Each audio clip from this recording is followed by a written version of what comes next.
A wolf came to the woman's funeral. She pushed her way through the crowd, her eyes fixed on the coffin, and then, without hesitation, she leapt on top of it. As panic swept over the mourners and people instinctively stepped back in fear, the wolf began to bite and claw at the coffin lid. And then something happened.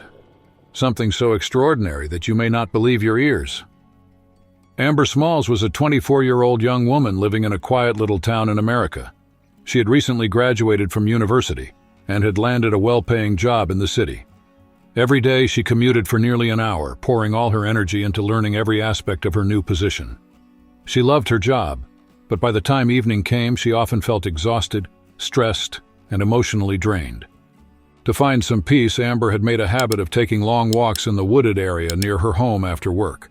The stillness of nature, the soft whisper of the wind through the trees, and the fresh forest air brought her back to life. That forest had become her sanctuary. But no matter how much she loved it, Amber never let her guard down. She stayed on familiar trails and avoided venturing deep into the woods. She knew there were wild animals, wolves, bears, and she understood how dangerous a sudden encounter could be. Still, one day something happened that would change everything. Amber had finally taken a day off. The weather was perfect, sunny, crisp, and bright. She hadn't been able to walk in the forest for days due to work, and she didn't want to miss this opportunity. She set off, choosing one of her favorite paths that led a little deeper into the trees. The forest, as always, felt magical. As she admired a colorful flower blooming along the trail, a piercing howl broke the silence. She froze. The sound was close. She looked around nervously but saw nothing. Just as she was about to calm down, the howl echoed again. This time it wasn't frightening. It was filled with pain. It sounded like a desperate plea for help, and that was the moment Amber made a choice that would change her life. She could feel it. The animal making that sound was in pain. She didn't know exactly what she was going to do, but something deep inside her urged her to help. Despite her fear, she followed the sound. Moments later, she stumbled upon a heartbreaking sight. Lying curled on the forest floor between the trees was a lone wolf, whimpering in agony. Amber stopped dead in her tracks. She wanted to help, but she didn't dare approach. Even wounded, a wolf could still be dangerous. She watched unmoving for several minutes. That's when she noticed. Something had trapped the wolf. Amber moved in slowly, trying to see more clearly. She stepped gently through the underbrush. Suddenly the wolf lifted her head, and their eyes met. A low growl rumbled from her throat. Amber froze, but only seconds later, the growling faded into painful moans once more. Now close enough to see, Amber realized the wolf was caught in a tangle of wire. Each movement made the pain worse. The sight broke Amber's heart. She took a deep breath and moved closer. Only a few steps separated them now. She reached into her pocket and pulled out the small pocket knife she always carried on hikes.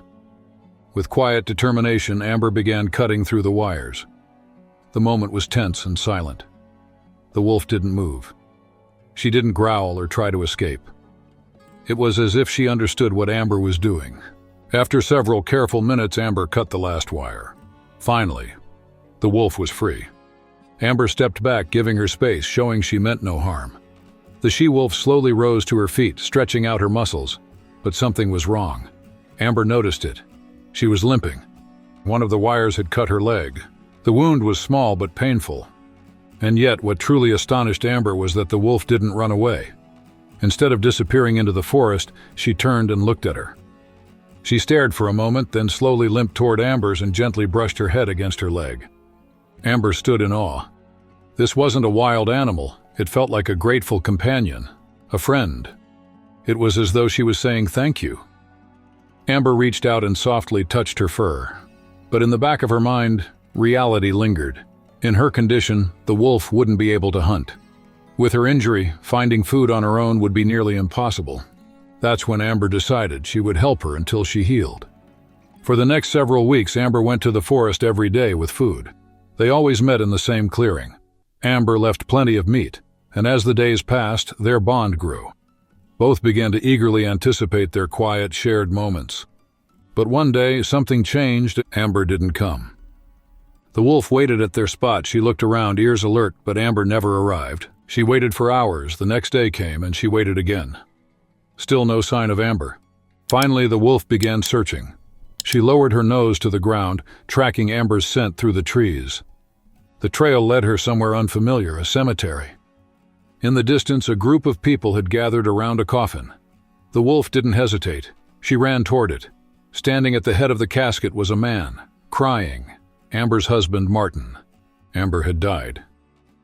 Suddenly, without warning. Martin was shattered. He had loved her with all his heart, and now she was gone forever. As the moment came to lower the coffin into the ground, a familiar silhouette rushed forward. The she-wolf leapt into the crowd and growled in front of the coffin. People backed away in fear, unsure of what was happening. But Martin, he recognized her. It was the same wolf Amber had told him about, the one from the forest. And now, here she was, at her funeral. The wolf approached the coffin. She rested her nose on the lid and sniffed, as if she knew exactly who was inside. Her growling intensified. Then, without warning, she began to claw and bite at the wood. Some tried to stop her, but with a few fierce growls, she drove them back. This wasn't a wild attack, this was a farewell. At last, with a powerful swipe, she cracked the lid open, and then something no one could have imagined happened. A hand reached out. The coffin suddenly shifted. Amber sat up, gasping for air. Silence fell. Eyes widened. No one could believe what they were seeing. It was beyond words. A miracle. Martin rushed forward, pulled Amber from the coffin, held her in his arms, and called for help immediately. Amber was dazed, confused. She had no idea what had happened. But from the corner of her eye, a familiar silhouette approached. The wolf. She came close, rested her head on Amber's lap, and gently licked her face, as if to say, "You're safe now." Amber reached out and touched her, a faint but heartfelt gesture of love. No one fully understood what had taken place. But one thing was certain. Amber was alive, and it was because of the wolf. Emergency teams arrived swiftly. Amber was examined. Everyone had thought she was dead, and now they needed answers. After a full checkup, the doctor explained that Amber had experienced a rare condition called catalepsy, a state where a person's body shuts down into a trance-like state, completely still and unresponsive, appearing to be dead. Amber hadn't died, but no one had realized except for the wolf. Her instincts told her what no one else saw, that Amber was still alive, and because of that she had saved her. After that chilling and unforgettable event, Amber and Martin returned to their lives. But now their family had a new member. The she-wolf often roamed near their home. She greeted Amber with joy, spent time with her in the garden, and enjoyed the meals she was given. A bond had formed between them, one that words couldn't capture. Because some friendships begin with survival and last forever. So what do you think? Was the wolf's act of saving Amber a coincidence? Or was it the result of a true and unbreakable bond? Let us know your thoughts in the comments. And if you'd like to hear more powerful stories like this one, don't forget to like the video and subscribe to the channel.